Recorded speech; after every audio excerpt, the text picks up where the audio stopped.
I'm sound asleep. It's so comfortable lying on the ground with a rock for my pillow. And why am I doing this? Because that's exactly what we see in our devotion today in Genesis chapter 28, verse 10 to the end of the chapter.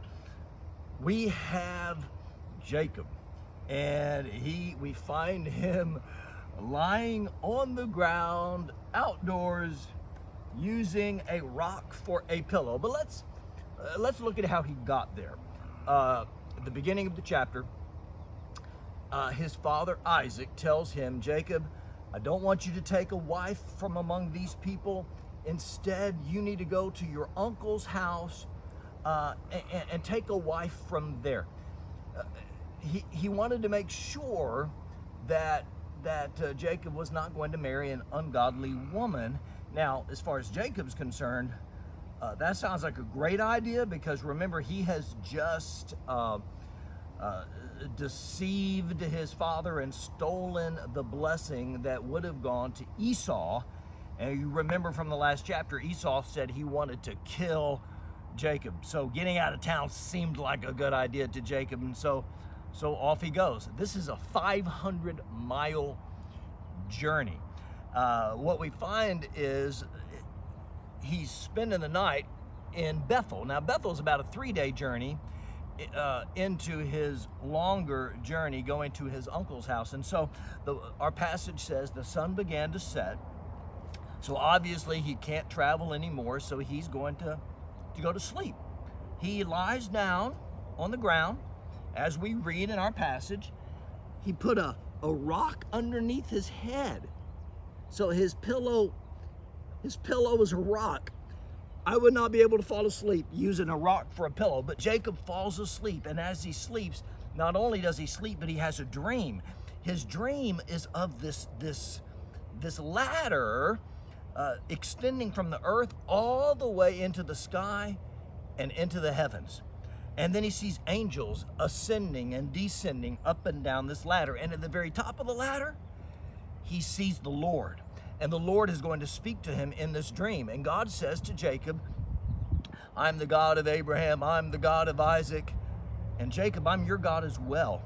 And then he's going to repeat the promise that he gave to his father and to his grandfather. And this is the promise.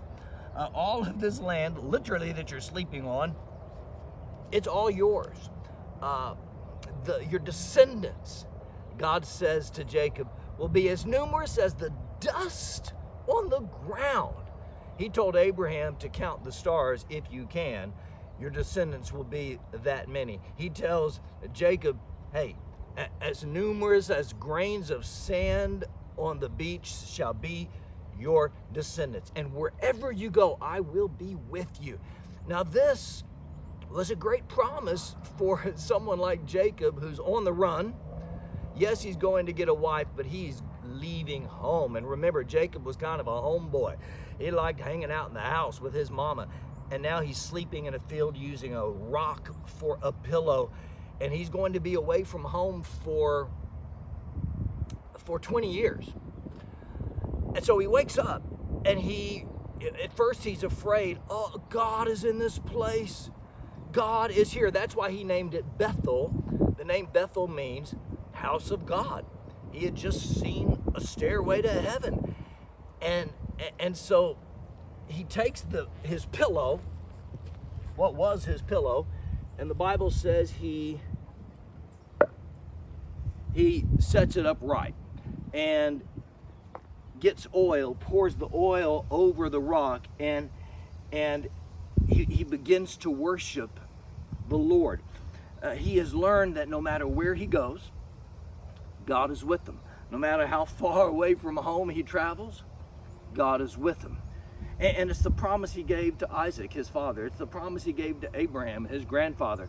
And now God's giving him the same promise. I'm with you. Your descendants will be great. I'm with you. You're not alone. And I just want to tell you, neither are you. You're not alone. You never have been, and you never will be. Because God promises, I'm with you. I will never leave you, and I will never forsake you. And when you feel like you're far from home, when you don't know what's going to happen next, Jacob had a very uncertain future. He's just marching 500 miles to his uncle's house. When you don't know what's going to happen next, this you can fall back on. This you know for certain and for sure. God is with you. Now, 20 years later, when Jacob is coming home, do you know in chapter 35, Genesis says God sent him back to Bethel? Maybe he went and found that rock that he had set up right. The Bible says in chapter 35, when he goes back to Bethel, he actually built an altar. Maybe he stacked all kinds of rocks, one on top of another. And once again, 20 years later, God visits him and repeats and renews the same promise. I'm with you. I will bless you. You can take me at my word.